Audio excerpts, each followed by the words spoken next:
Fitnah berat hari ini itu, Pak. Jadi cara meruntuhkan umat Islam itu lewat ini yang paling berat sekarang. Makanya disebut dengan media-media hari ini, kalau yang tidak sejalan dengan agama, media dajjal namanya. Dan tujuan guna media untuk memfitnah orang. Ada salah satu video channel itu yang kerjaannya tukang fitnah aja. Dia adu dombanya antara satu ustadz dengan ustadz yang lain. Nah, itu ada, memang kerjaan begitu, cari piti. Nah, jadi Bapak Ibu sekarang ini TikTok, Instagram, Facebook, YouTube itu kalau tidak digunakan pada jalan yang benar, kelak besok menjadi pertanggungjawaban di akhirat yang paling berat. Si Fulan bin Fulan, Anda yang punya channel YouTube ini? Iya. Tapi kok channel YouTube Anda tukang adu domba? Memang itu kerjaannya. Apa tujuannya? Cari piti gitu. Dikasih Allah Pak duit itu, dikasih. Hari ini Bapak Ibu buat channel YouTube atau apapun akunnya, Instagram kah, TikTok kah, Facebook kah, tapi tujuannya memfitnah orang paling cepat. Apalagi yang Anda fitnah itu orang-orang, mohon maaf, seperti Ustadz Abdul Somad, Ustadz Adi Hidayat, Habib Rizik, dan AA Gim. Buat aja di situ berita-berita yang agak fenomenal gitu, itu langsung naik itu Pak. Besoknya akun Bapak yang baru itu bisa langsung 500 itu. Itu kalau udah 1000 bisa menghasilkan duit itu. Betul lah Bang? Nah, ini tanya sama mereka-mereka yang punya channel. Kalau sudah ada, memang itu tujuannya Pak. Kalau kita tak pandai menggunakan, jadi fitnah tuduhan terbesar hari ini menggunakan media lebih cepat.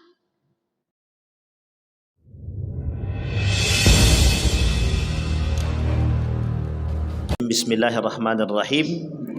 Assalamualaikum warahmatullahi wabarakatuh.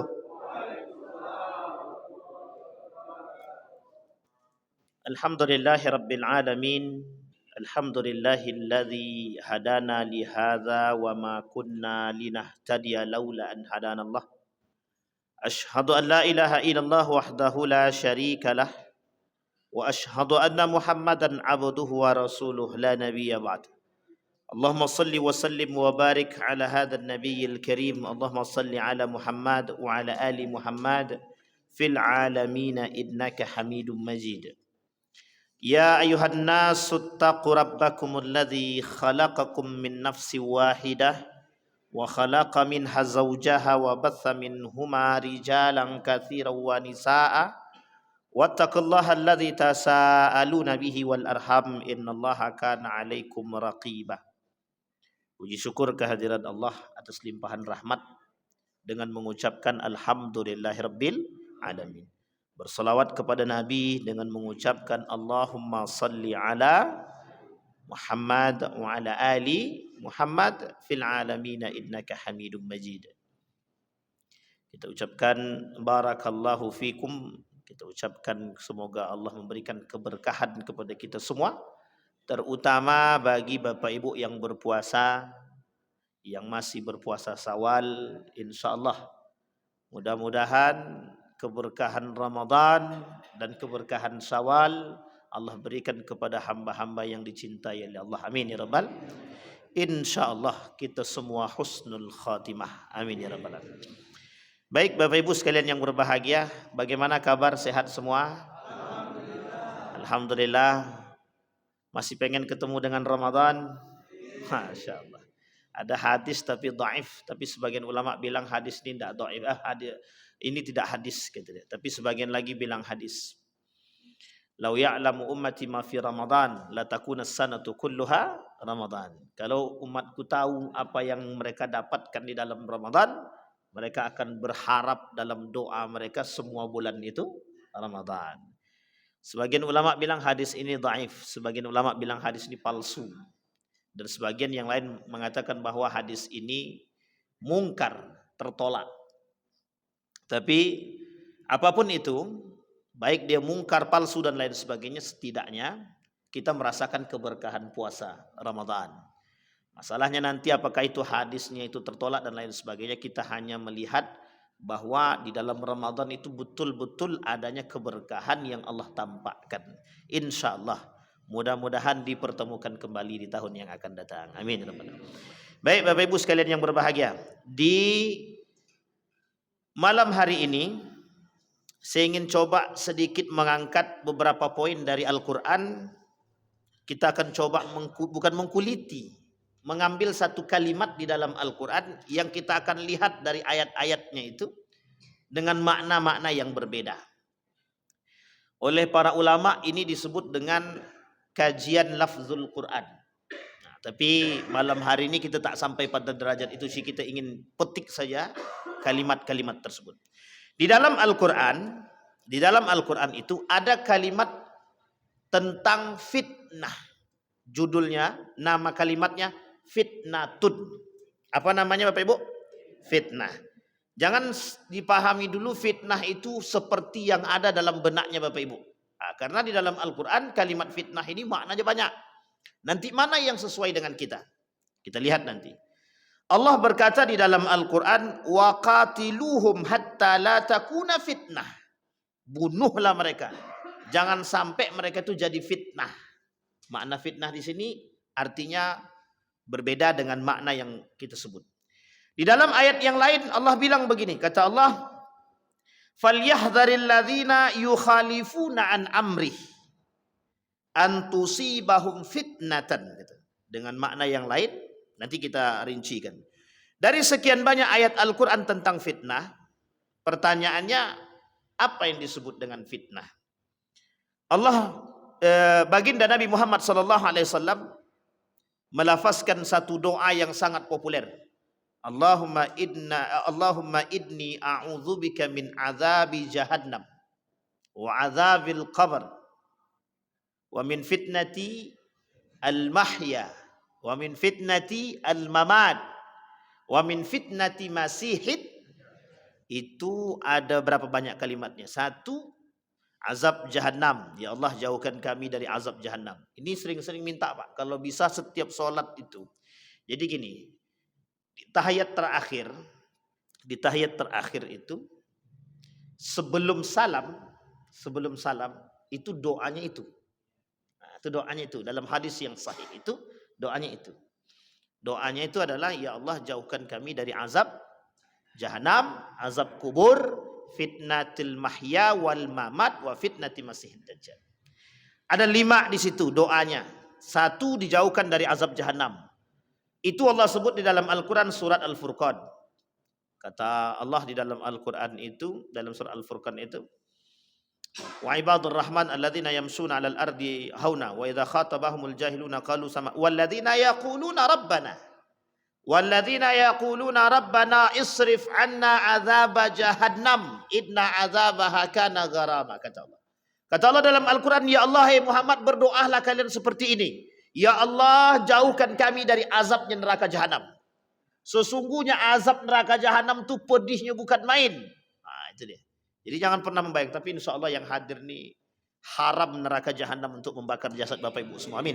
Insya Allah. Ini kelihatan wajah-wajahnya yang insya Allah matinya mati syahid. Dan masuk surga tanpa hisab. Nabi bilang dalam hadisnya begini. Ada 5 kemuliaan bagi orang yang menjaga salat 5 waktu. 5 kemuliaan. Kata Nabi, orang yang menjaga salatnya 5 waktu, man hafadha ala salawatil khamsa, yang menjaga salat 5 waktu, karramallahu bi khamsi karamat. Allah muliakan dia dengan 5 kemuliaan. Di antara 5 kemuliaan itu nomor kelima. Yang kelima itu kata Allah, masuk surga tanpa hisab. Alamak. Nah, itu mau ikut juga nanti insya Allah. Serius Bapak Ibu. Jadi banyak saksi-saksi Bapak Ibu nanti insya Allah. Lihat ke yang kiri kanan nih, besok manggil-manggil tuh. Aku tak lihat Bapak itu. Pak Jafar tak ada dalam surga. Di mana beliau? Ya Allah, kami bersaksi dia jamaah masjid kami. Datang Pak. Itulah enaknya berjamaah tuh Pak. Kenapa Nabi bilang itu di akhir zaman tuh, kata Nabi, berjamaah lah kalian, berjamaah. Karena nanti yang narik kawan-kawan kalian tuh ya kita, kata dia. Tidak bisa kita. Tidak ada masuk surga sendiri-sendiri, tidak ada. Karena masuk surga itu nanti rame-rame. Kembali kepada poin kita tadi Pak. Doa yang pertama azab jahannam. Yang kedua azabul kubur. Ya Allah jauhkan kami dari azab kubur. Orang yang suka melantunkan doa ini insya Allah Allah jauhkan dari azab kubur. Yang ketiga fitnatil mahya. Ini yang mau kita bahas. Fitnatul mahya. Apa itu fitnatul mahya? Kita lihat. Di dalam Al-Quran setidaknya ada 5, bahkan ada 10, bahkan 11 makna fitnah di dalam Al-Quran. Kita tak bahas semua, yang bisa kita bahas saja. Di dalam Al-Quran ada 11 makna tentang fitnah. Yang pertama maknanya adalah asyirik. Wa qatiluhum hatta la takuna fitnatun. Bunuh orang-orang kafir itu, kalau enggak nanti kita yang ikut kafir, kata dia. Tapi ini tak berlaku sekarang. Tak berlaku sekarang. Oh ya, ada orang kafir samping rumah kami, Ustaz, berarti kami bunuh juga. Enggak. Itu jangan salah paham dulu. Kafir itu ada banyak macamnya. Ada kafir zimmi, ada kafir harbi, ada kafir yang boleh diperangi, ada kafir tak boleh diperangi. Nah, jadi kayak Nabi setelah melakukan penaklukan kota Makkah itu, Fathu Makkah, dalam perangnya itu, selesai Fathu Makkah itu, kunci Ka'bah diberikan oleh Nabi kepada orang Yahudi. Karena turun-temurun pemegang kunci Ka'bah itu orang Yahudi. Setelah orang Yahudi melakukan masalah, diusir sama Nabi dari 2 tanah suci, Mekah dan Madinah, barulah kemudian kunci Ka'bah itu diberikan kepada orang Muslim dan turunan Quraisy. Jadi Nabi masih banyak percaya kepada orang-orang kafir itu, yang kafir zimmi, kafir masih dalam tanggungan. Itu tidak boleh itu. Kata Nabi, yang menyakiti orang-orang kafir zimmi ini, dia telah menyakitiku, kata Nabi. Nah, jadi sama seperti orang-orang yang tidak punya masalah dengan kita orang kafir, baik dia. Jadi Bapak Ibu yang berkomunikasi dengan orang kafir, ya silahkan, tak ada masalah. Tapi kalau ada orang kafir yang bekerja sama dengan Amerika, terus Bapak Ibu kemudian ikut sama dia, itu masalah tuh. Kita tidak sampai ke situ, nanti goyang pula. Itu yang pertama, syirik. Kenapa harus kita bunuh orang kafir ketika itu? Perintahnya bunuh orang kafir, kalau tidak kalian yang akan dibunuh. Atau kalau tidak kalian akan menjadi kufur. Kenapa demikian? Karena kekuatan orang kafir Quraisy ketika itu tidak hanya kafir Quraisy, ada Yahudi, ada Nasrani. Yang kekuatan mereka ketika itu sangat perlu diperhitungkan dan dipertimbangkan, yang selalu melawan Islam ketika itu. Nabi hidup perlawanan keras. Di Mekah, di Madinah. Di Mekah Nabi sampai hijrah. Lawannya siapa? Kafir Quraisy. Bukan hanya kafir Quraisy, Yahudi, Nasrani, tapi yang paling kuat kafir Quraisy. Yahudi dan Nasrani tidak berkutik di situ. Meskipun Yahudi dan Nasrani ini adalah agama bagian mereka. Tapi sampai ke Madinah, hijrah Nabi Madinah. Di Madinah musuhnya banyak, tambah lagi. Tidak hanya kafir Quraisy, tambah Yahudi, tambah Nasrani, tambah orang munafik. Ini berat, banyak lawan Nabi di situ. Sehingga Nabi berhadapan dengan musuh-musuh. Sampai perintahnya begini, umirtu an uqatilan nasa hatta yashhadu, kata Nabi, aku disuruh bertahan. Tapi kalau mereka perang, aku perang. Kalau mereka perang aku dan aku tak perang, aku mati. Dalam bahasa kita nih mati konyol. Nih aku pasrah, bunuhlah aku nih. Itu mati konyol nama itu. Sama Pak dengan sekarang begitu. Kenapa kita harus melawan Zionis itu, Amerika itu? Kenapa? Ada alasan, ada. Mereka kalau kita tak lawan, kita dilawan. Sekarang tinggal pilih saja, Bapak mau tunggu kami pasrah dengan tekad kami, Pak Ustadz. Iya, Bapak dah tua. Yang muda-muda ini harusnya begitu. Mencuci otak anak-anak muda ini memang susah sekarang. Sudah terlalu menikmati dengan dunia mereka. Itu fitnah. Maka kalau kita tidak membunuh orang-orang kafir yang merusak kita, kita ikutan kafir, Pak. Contohnya apa? Orang-orang kafir yang merusak pola pikir kita, menyerang kita dengan pikiran kita. Itu kita harus lawan. Jadi tidak bisa. Bahasa lainnya begini. Bapak Ibu menjaga harta Bapak Ibu, harga diri, harga kehormatan keluarga, kehormatan agama. Kemudian Bapak Ibu punya harta, itu wajib Bapak Ibu jaga, wajib. Kalau ada orang datang merampas harta Bapak Ibu lawan. Mati Bapak Ibu dalam melawan, mati syahid. Mati syahid. Tapi kalau orang yang mau maling merampok kita tadi, mati di tangan kita tidak berdosa. Itu yang boleh dibunuh. Nabi bilang, umirtu an uqatilan nas, aku diperintahkan untuk menyerang kalau diserang. Kalau tak diserang, tak boleh serang. Orang tu tak nyerang kita, tiba-tiba kita yang serang mereka. Misal, ada orang kafir samping rumah Bapak Ibu, mereka tu tak ngapa-ngapain. Orang cuma ngontrak, aku ni benci kali, hina aku lihat muka kalian ni. Itu tak boleh itu Bapak Ibu. Itu tak boleh. Karena derajat manusia di hadapan Allah dalam hukum sosial itu sama. Bisa jadi orang yang kafir tadi masuk Islam, kita yang berubah jadi kafir. Sampai di sini paham ya? Sangat mungkin sekali. Itu yang pertama. Maka kata Allah, bunuh. Ulama Wahbah Zuhaili dalam kitabnya Tafsir Al-Munir mengatakan, kalimat yang dimaksud dengan fitnah di sini itu diartikan sebagai syirik ataupun kesyirikan, atau dimaknakan sebagai kufur pada makna yang kedua. Kalau kita tidak lakukan pembunuhan, kita yang kafir. Kemudian makna yang kedua, al-wajhul tsani, al-fitnatu ya'ni al-kufru. Sama dengan yang pertama tadi. Ibtigha al-fitnah, jauhi oleh kalian fitnah. Ittaqul fitnah, ittaqul fitnata.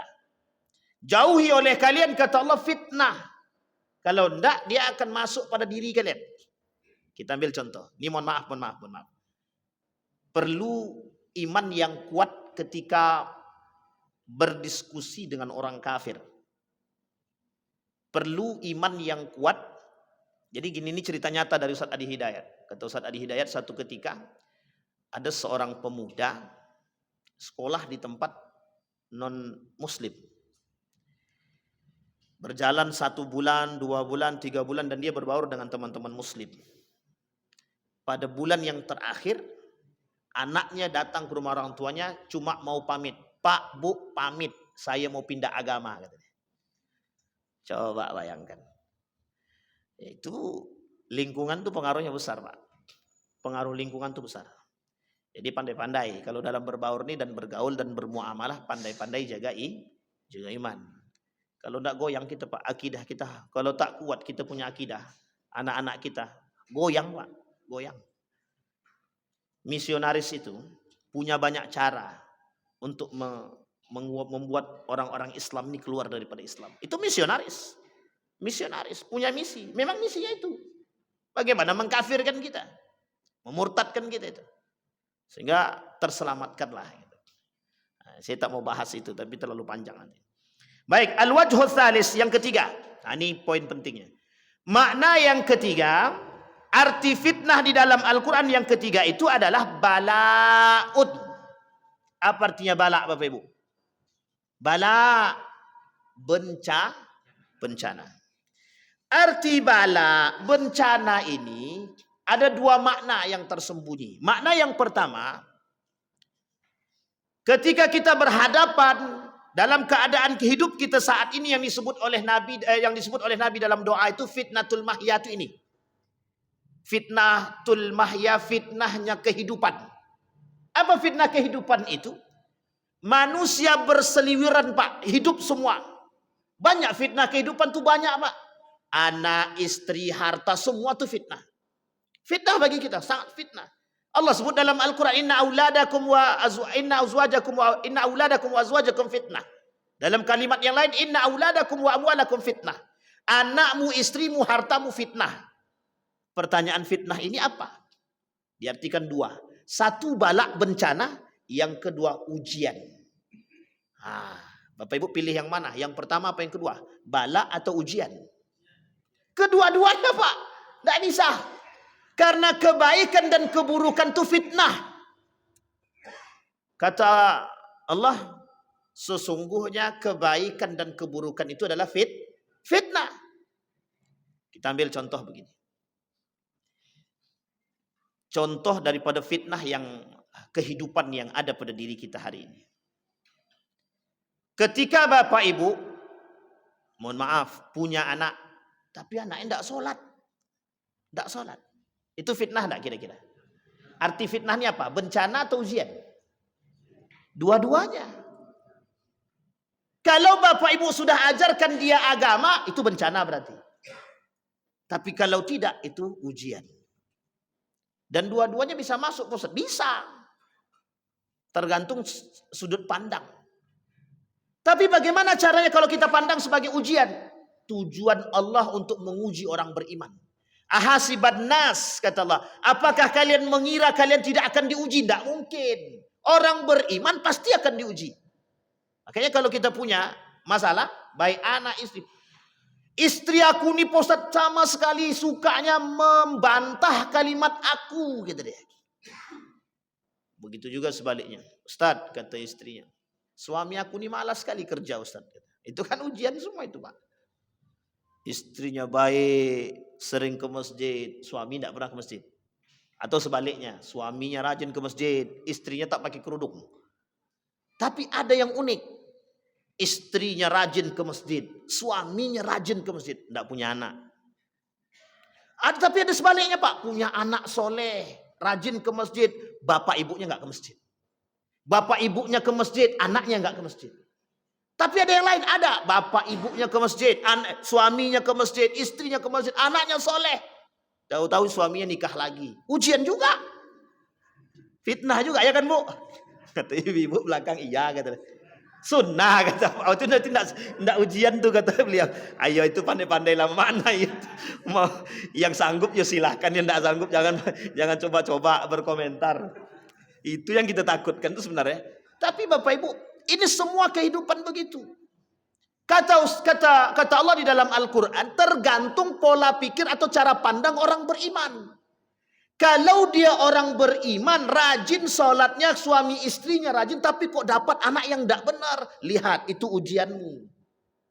Bagaimana cara Anda membuat dia beriman? Tapi mohon maaf, ada orang tua, dia rajin sholatnya, rajin ibadahnya, kedua-duanya. Tapi anaknya tidak pernah ditegur. Itu bala, bencana. Kenapa? Karena sholatnya, karena kesolehannya tidak mampu menggiring dia masuk ke dalam surga dia. Kenapa tak mampu? Pertanggungjawabannya, bapak, ibu, jangan sok-sok mau masuk surga. Kalian belum pernah menasehatiku ketika aku meninggal sholat. Ketika aku meninggalkan sholat. Berat apa tak berat? Nah, jadi bapak ibu jangan takut sama anak. Suami-suami jangan takut sama istri. Istriku yang tersayang, sholatlah. Jangan ngatur-ngatur bang. Ayolah pandai-pandailah. Itu suami takut istri. Kalau istri takut suami itu wajar. Tapi kalau suami takut istri, wajar apa tidak? Salah sebenarnya, bukan begitu. Saling menghormati. Agak cari aman sedikit Pak. Takut ini nanti video ini beredar bahaya juga. Tidak bercanda aja Bapak Ibu. Itu yang ketiga. Kata Nabi, kata Allah dalam Al-Quran, makna fitnah yang ketiga dalam Al-Quran adalah ujian. Falyahdharil ladzina yukhalifuna amrihi an tusibatna fitnah. Jauhi oleh kalian fitnah itu, takutnya fitnah itu akan datang kepada kalian. Atau bersiap-siaplah. Bagi siapa yukhalifun? Fitnah akan datang kepada orang yang bertolak belakang daripada syariat agama. Orang yang tak mau menjaga agamanya, orang yang tak mau menjaga nilai agama, fitnah datang kepada mereka. Apa fitnahnya?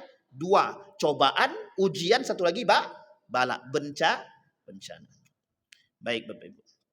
Nah, ada makna lain daripada fitnah ini yang dalam kehidupan kita. Makna fitnah yang diartikan sebagai tuduhan.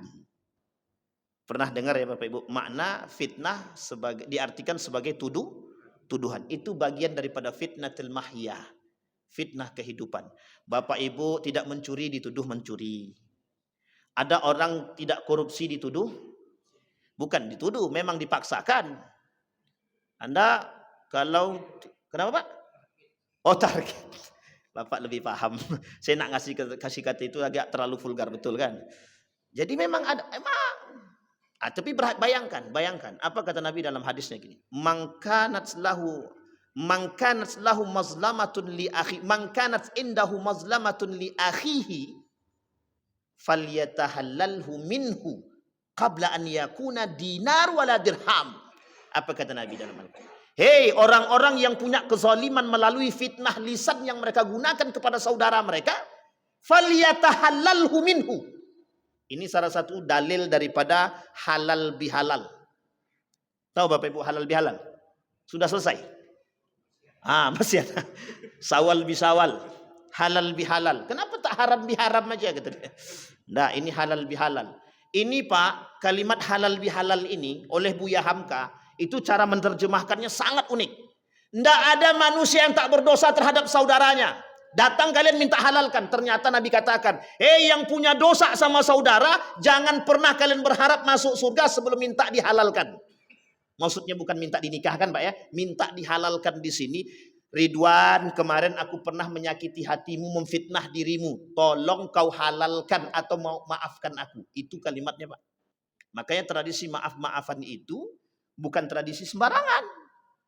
Bisa jadi kita tidak sempat ke rumah dia. Bisa jadi kita lupa WA dia. Ketika ketemu dibuat satu kegiatan. Ini hanya momentum saja Pak. Momentum. Ini tidak ada masalah. Tapi kalimat itu yang dipentingkan oleh Nabi bukan kalimat itunya. Faliyatahallalhu minhu. Tujuannya apa? Kelak orang yang sudah meminta kehalalan daripada saudara dia terhalang masuk neraka dan terhalang dari kondisi kebangkrutan kelak di akhir zaman, di hari kiamat. Coba bayangkan. Makanya Bapak Ibu, orang yang suka menyakiti hati orang itu orang bangkrut namanya. Kenapa bangkrut? Semua kebaikan dia diberikan kepada orang yang dizolimi. Dan kalau habis kebaikan dia, ukhidat min sayyiatihi faturihat ilaihi faturihal jannah. Ilan nar. Kalau habis kebaikan dia, diambil keburukan orang yang kita zolimi, yang kita fitnah, diambil, setelah diambil, diberikan kepada orang yang kita zolimi. Kemudian kita dimasukkan ke dalam neraka. Jadi bangkrut, tak ada lagi. Apa mau bertanggung jawab? Itu kalau 1 orang, Pak, kalau 10 orang. Sekarang pertanyaannya, mohon maaf, jangan ada yang tersinggung. Jangan ada tersinggung. Yang pernah memangku jabatan, berapa banyak yang telah kalian sakiti? Itu kalau bahasanya beliau. Kata Buya Hamka, kalian yang telah pernah menyakiti. Kata guru saya begitu. Tolong datang kepada mereka, minta kehalalan kepada mereka. Jadi jangan dikira maaf dari saudara itu tidak penting, Pak. Tapi ada Pak Ustaz, aku maafkan tapi aku tak mau bertemu dengan dirimu. Pernah begitu? Nabi juga begitu. Bedanya itu Nabi, Bapak enggak Nabi loh. Wahsy, tahu Wahsy? Wahsy itu Bapak Ibu, ini peci turun-turun terus. Wahsy itu pembunuh paman Nabi. Nabi tak mau ketemu sama dia. Sampai meninggal Wahsy enggak ketemu. Tapi Nabi memaafkan dia. Uniknya, ini jangan dijadikan alasan. Jangan dijadikan alasan. Kenapa jangan dijadikan alasan? Ini yang dibunuhnya paman Nabi. Kalau dia bunuh orang tua kami, bagaimana Ustaz? Aku bisa maafkan dia Ustaz, tapi aku tak mau bertemu dengan dia. Kalau kita tak mau ketemu dengan dia karena masih ada unsur kebencian, maka hati-hatilah dengan kebencian itu. Tapi kalau kita tak mau bertemu dia karena belum sanggup untuk ketemu, itu diperbolehkan. Tidak ada masalah. Hanya saja jangan lama-lama. Karena apa? Tidak ada manusia yang tidak bersalah. Nabi kenapa tidak ketemu dengan Wahsy? Karena jarak umur Nabi dengan Wahsy masuk Islam itu tidak panjang. Tidak lama. Sehingga memang Wahsy pernah sekali, Wahsy sendiri pun tidak sanggup ketemu dengan Nabi. Malu. Kenapa? Yang dibunuh pamannya, Pak. Nah, sampai di sini paham ya Bapak Ibu ya. Tapi bukan berarti dijadikan dalil. Kata guru saya, bagaimana ikhlas turidu? Kata guru saya gini, ketika ditanya, Ustaz, bagaimana ikhlas itu? Kata beliau, ikhlas itu seperti ini. Ada kertas kosong, kemudian Anda tulis, Anda coret-coret, Anda hapus pakai tip X, kemudian Anda lihat masih ada bekas, itu tidak ikhlas. Ikhlas itu kalau sudah ada coretan, kemudian sulit untuk menghilangkan bekas, robek kertas tadi, ganti dengan kertas yang baru. Nah, itu yang disebut dengan bening, Pak. Tapi saya kira di antara sekian banyak manusia satu, Pak. Saya pernah temukan itu di Yogyakarta. Satu ketika Bapak atuk-atuk lah dia nih. Setiap keluar masjid, dia punya kebiasaan. Kebiasaannya selalu memberi makan, jadi memberikan permen kepada anak-anak yang ada datang ke masjid, keluar anak-anak yang main tadi dikasih permen. Setiap hari begitu. Satu ketika ditabrak mobil. Mungkin tak terlalu kencang tabrakannya, Pak. Bangun dari tabrakan tersebut, dia langsung berdiri, dia cari orang yang nabrak tadi. Apa dia kata? Kalau bahasa gini, Entan, bagaimana kabar Muntan? Gitu. Maksudnya gimana kabarnya? Aman atau tak aman? Dia yang ditabrak, dia yang nanya kondisi orang. Kalau sekarang ada tak manusia begitu? Paham maksud saya kan Bapak Ibu ya? Kalau ada orang begitu, itu perlu kita datang itu Pak. Ilmu apa yang dituntutnya itu? Saking tingginya. Maka kata guru kami itu, belajar syariat itu tidak akan, orang yang belajar fikih, belajar syariat, itu tidak akan melembutkan hati. Sulit untuk melembutkan hati. Maka butuh namanya tazkiyatun nufus, dari ilmu tasawuf, kesufian itu, untuk bisa melembutkan hati. Namanya ilmu hati. Namanya. Berat Pak, kalau orang dah tahu hukum, wah itu, apalagi kalau orang tahu dia di mana celah, makin jadi itu Pak. Makin dibuatnya celah tuh. Nah, ini susahnya melembutkan hati. Maka kata orang berilmu, kata orang alim, kata orang pintar itu begini, kata orang alim itu. Seorang hakim pernah berkata begini. Hakim di sini disebut dengan seorang orang alim. Apa kata beliau? Hati itu adalah musuh terberat bagi setiap orang. Kalau dia tidak bisa menundukkan hati dia. Karena ketika hati itu berada di atas, itu aman dia. Tapi kalau yang di atas itu nafsu dia, habis dia. Habis. Oke, perlu belajar tasawuf itu dari sampai kapanpun belajar ilmu tasawuf. Apalagi di akhir zaman, Pak. Di akhir zaman ilmu tasawuf itu penting. Sangat penting sekali untuk menundukkan itu. Tapi nanti banyak yang tak mau jihad, Pak Ustaz. Itu masalah juga tuh. Jadi harus imbang. Ilmu jihad, ilmu tasawuf harus imbang. Kenapa begitu? Hati yang suci dan bersih itu juga bisa dijadikan satu senjata untuk menjadi seorang ahli mujahidin. Nah, ini penting Bapak Ibu. Baik, itu yang ketiga. Jadi maknanya adalah selain daripada bala, selain daripada ujian, ada makna yang lain, cobaan, kemudian bencana, kemudian makna tuduhan. Nah, Bapak Ibu sekalian yang berbahagia, keselamatan seseorang itu kan pada lisan. Saya ingin sampaikan poin ini Bapak Ibu. Hari ini fitnah terberat kita itu adalah lisan. Fitnah terberat kita adalah lisan. Saya tidak tahu Bapak Ibu bagaimana kondisi Bapak Ibu semua ini. Apakah kuat dengan keimanan bertahan dengan lisan dia atau tidak, kita tidak tahu. Ada orang yang dengan lisan dia bisa memfitnah siapapun dan menuduh siapapun tanpa ada sebab. Maka tidak salah Bapak Ibu ketika ada orang yang ibadahnya rajin tapi lisannya tak terjaga. Itu ada. Ada Bu. Kok ibu-ibu yang kuat bilang ada? Ini pengalaman. Dan tidak pengamalan. Nauzubillahimin. Ada. Tapi Bapak Ibu itu skalanya kecil saja. Skala kecil.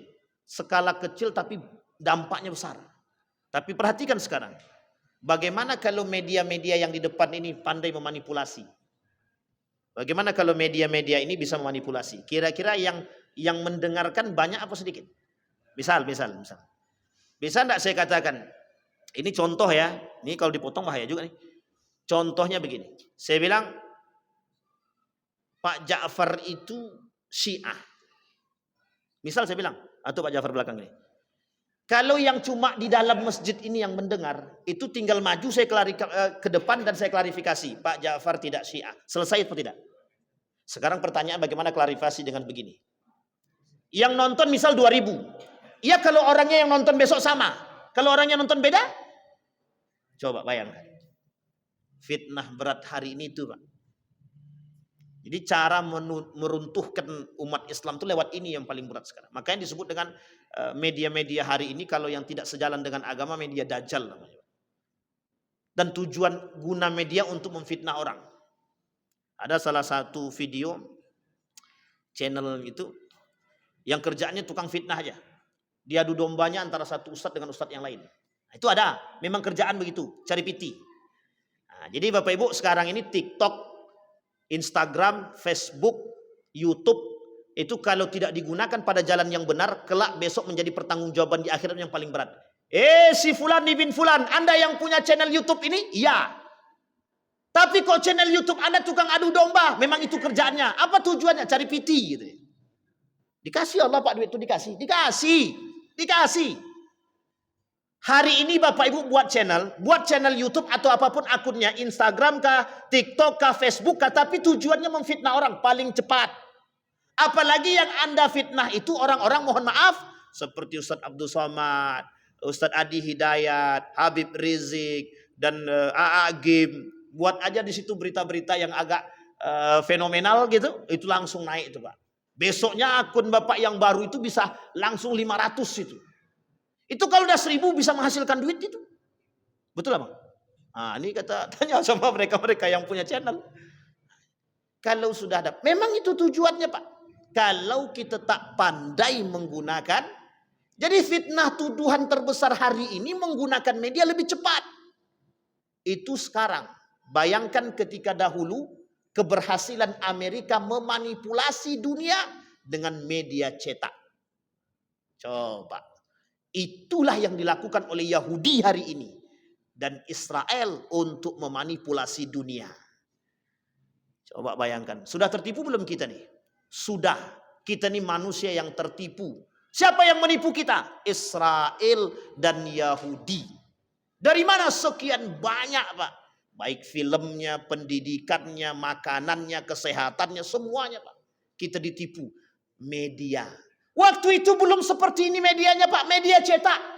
Orang tua kita beramai-ramai baca berita, Pak, koran yang tertempel. Oh, dalam berita ini begini-begini. Buya Hamka ini ternyata suka mengkritik pemerintah. Bagus, jebloskan dalam penjara. Dia tak tahu kebenarannya, Pak. Lewat media. Sekarang saya tanya, sebagian besar mata orang melihat Buya Hamka salah atau betul? Ada enggak yang pandang Buya Hamka salah? Ada enggak yang pandang Buya Hamka benar? Coba bayangkan. Hanya karena media. Apa pernah Bapak Ibu lihat Buya Hamka masuk penjara? Kan tidak. Tapi bagaimana berita yang tersebar? Begitu, iya, sama. Kartosuwiryo.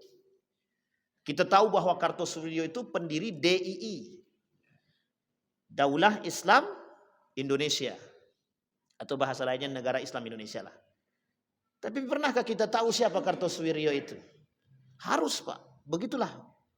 Maka yang berkata Nabi dalam hadisnya itu, di akhir zaman itu berilmu itu tidak penting. Yang paling baik di akhir zaman itu mengamalkan. Karena yang paling berat itu mengamalkan ilmu. Kenapa begitu? Orang berilmu banyak, yang mengamalkan sedikit. Kalau dulu, zaman dulu, itu yang dipentingkan apa? Amal apa ilmu? Ilmu. Kenapa orang berilmu sedikit? Kalau sekarang orang berilmu banyak, yang mengamalkannya sedikit. Sekarang saya tanya Bapak Ibu, sederhana saja. Berapa banyak masjid di Pekanbaru? Dan berapa banyak kajian di Pekanbaru? Per hari, bukan per minggu, per hari. Berapa banyak masjid yang mengadakan? Pertanyaannya, sekian banyak persentase, kita anggap 1000 persentasenya. Berapa banyak yang kembali kepada jalan yang betul, dan berapa banyak yang tidak kembali. Dan berapa banyak yang stagnan, dan berapa banyak yang tidak mengerti dan yang paham. Itu poinnya, Pak. Jadi, kuncinya di situ. Itu fitnah, Ustaz. Itu fitnah kita memang hari ini begitu. Makanya sekarang pandai-pandai. Pandai-pandai kita melawan. Jadi fitnah-fitnah tuduhan itu jangan didiamkan, Pak. Dilawan. Tapi kami tak bisa melawan, Pak Ustaz. Cari tahu kebenarannya. Dari siapa? Tanya kepada orang yang kredibel. Misal, betul enggak Muhammad Hussein Gaza itu Syiah? Misal. Ini kan tuduhan terbaru nih yang lagi viral. Dituduh bahwa Muhammad Hussein Gaza yang ikut menyuarakan tentang Gaza itu dituduh Syiah. Sekarang pertanyaannya, yang tidak kenal, oke, dia tak bisa bersuara. Tapi bagi yang kenal, jangan diam. Saya lihat kemarin muncul satu video dan Facebook kawan saya yang kenal dekat betul dengan Muhammad Hussein Gaza, dia sampaikan, saya bersaksi kepada Allah bahwa dia bukan Syiah. Nah, itu bagus, Pak, begitu. Itu yang penting, Pak. Tapi yang salah itu adalah orang yang tahu tapi dia diam aja. Ada orang yang tahu diam karena takut, ada orang yang tahu diam karena cari aman. Itu paling banyak. Yang nomor 2 itu. Ada orang yang mengerti, tahu dia, tapi dia lawan. Mana yang paling baik? Yang paling baik. Ya, Bapak Ibu yang jawab. Kalau saya jawabnya, nomor 1, Pak. Karena kebatilan harus dilawan. Kebatilan harus, kemungkaran harus. Sekarang saya tanya Bapak Ibu, semangat enggak? Siap enggak melawan kebatilan kemungkaran? Harus siap. Tapi kami dah tua-tua, Ustaz, lantaklah mengharapkan yang muda susah, sekarang yang tua-tua aja lah. Jadi kalau kami mati duluan bagaimana, Ustaz? Aman. Selamat daripada fitnah. Tapi kalau kami mati terakhir, ada pertanggungjawaban. Insya Allah. Baik. Itu yang keberapa tadi? 1, 2, 3. Sekarang makna yang keempat. Fitnah, makna yang keempat, al-azab fit dunia. Mendapatkan azab di dunia. Apa kata Allah? Fa idza udhiya fillahi ja'ala fitnatan nas. Kemudian Allah jadikan ketika ada orang-orang yang melakukan kemungkaran secara sosial, maka mereka bisa mendapatkan azab di dunia. Azab di dunia. Jadi Bapak Ibu, ada dosa yang memang ada azab yang memang Allah balas di dunia. Tahu Bapak Ibu apa itu salah satu dosanya? Salah satu dosa yang azabnya Allah segerakan di dunia, orang yang durhaka sama orang tua. Yang pertama. Yang kedua, orang yang main riba. Yang ketiga, pencuri. Itu Allah segerakan hukumannya di dunia. Allah segerakan, azabnya Allah segerakan di dunia. Orang yang mencuri hak orang lain tidak akan pernah mengalami keberkahan dan akan Allah kembalikan dengan model yang sama. Dia ngambil harta orang orang akan rampas harta dia. Coba bayangkan. Termasuk orang tua yang terzolimi oleh anaknya. Allah ganjar langsung di dunia. Anak yang durhaka sama orang tuanya Allah ganjar di dunia. Orang yang melakukan riba Allah ganjar di dunia. Bukan hanya di dunia, tapi di akhirat juga Allah tambah. Dua-duanya dapat. Tapi kan orang tidak takut. Tidak takut. Di dunia dia dapat tetap tidak takut juga. Di akhirat makin tidak takut juga. Allah itu kan belum terjadi, Ustaz. Itulah masalahnya manusia sekarang. Karena belum terjadi makanya dia Allah paling surga dan neraka tak ada atau tidak. Ada buku judulnya fenomenal. Judul buku itu ternyata surga dan neraka tidak pernah ada, kata dia. Tapi jangan dibaca, jangan dicari. Cukup saya aja yang baca. Karena takutnya terpengaruh Bapak Ibu. Oh ternyata surga dan neraka tidak ada. Berarti kami ini tidak ada gunanya ibadah, kata dia. Jadi ateis sudah. Nah, namanya penulis buku itu namanya Wawan Setia. Ternyata surga dan neraka tiada. Dulu pernah juga ditulis oleh Mustafa, seorang ahli teknik dulu, sarjana teknik, kembali ke Agus Mustafa, kembali ikut kemudian bertasawuf, tasawufnya mungkin tak cukup modern, menuliskan buku salah satunya itu. Ternyata Adam dilahirkan, kata dia. Itu tanda tanya. Tenang Pak, tenang. Itu tanda tanya. Itu kalau sempat disebar luas bahaya juga kan. Baik, azab. Nah, Bapak Ibu sekalian yang berbahagia, apa kata Allah? Tsumma inna rabbaka lilladzina hajaru min ba'di ma fatanu. Kata Allah di dalam Al-Quran, tsumma inna rabbaka, sesungguhnya Tuhanmu lilladzina hajaru, bagi orang-orang yang berhijrah daripada ketidakbenaran menjadi yang benar. Maka kelak akan menjadi fitnah bagi mereka. Apa fitnah bagi mereka? Mereka akan ditiadakan daripada azabnya dunia. Jadi gini Bapak Ibu, kebaikan itu fitnah, keburukan itu fitnah. Jadi orang yang berhijrah dari keburukan menuju kebaikan itu juga fitnah. Apa fitnah? Fitnah menuju kebaikan. Kebaikan itu sendiri bisa jadi fitnah bagi diri dia. Artinya apa? Fitnah itu, arti kebaikan fitnah di sini ada disebut dengan sebagai ujian. Bisa dipahami Bapak Ibu. Jadi kebaikan itu juga uji. Makanya baik itu ujian, buruk juga ujian. Dapat anak ujian, tak dapat anak ujian. Sekarang yang paling besar, paling berat yang mana? Ujian ada anak atau ujian tidak ada anak? Jangan dibanding. Karena setiap orang tidak akan bisa membandingkan. Hanya saja bagi kelompok tertentu hari ini tidak punya anak itu lebih baik. Ya, ada kelompok tertentu namanya child free. Kelompok yang tidak pengen punya anak. Dan itu sekarang sedang digaung-gaungkan di Indonesia. Nah, salah satunya yang telah menggaungkan Singapura. Yang nggak pengen punya anak. Menikah suami istri, kami tidak pengen punya anak. Anak itu malah petaka, katanya. Nah, tapi itu kan melanggar fitrah Tuhan sebenarnya. Tapi memang kalau ditanya memang ada kewajiban punya anak. Memang tidak ada memang. Bapak Ibu carilah dalilnya. Wajib punya anak. Tidak ada tuh Pak. Cuma itu menentang Tuhan. Artinya menentang fitrah. Dan ini fitnah juga. Fitnah bagi kita juga. Coba bayangkan ketika kita dihadapkan dengan orang seperti itu. Ditanya, emang ada kewajiban punya anak? Anda sama sekali nggak pengen punya anak. Itulah punya anak juga kalian lagi. Banyak juga anak lagi. Kan orang tua zaman dulu begitu juga Pak. Punya anak 12. Orang zaman dulu punya anak 12, 13, 9. Rata-rata di atas 5. Orang sekarang punya anak 1 stres. Orang zaman dulu punya anak 12 malah senang. Orang zaman sekarang punya anak 1 stres. Orang zaman dulu punya anak 12 wajahnya makin muda. Orang zaman sekarang punya anak 1 sudah kayak punya anak 20. Nah, coba bayangkan tuh. Jadi lebih berat fitnah sekarang daripada fitnah dahulu Pak. Ditambah mungkin dampak pada makanan dan lain sebagainya. Kenapa begitu? Pengaruh Pak. Pengaruh pikiran.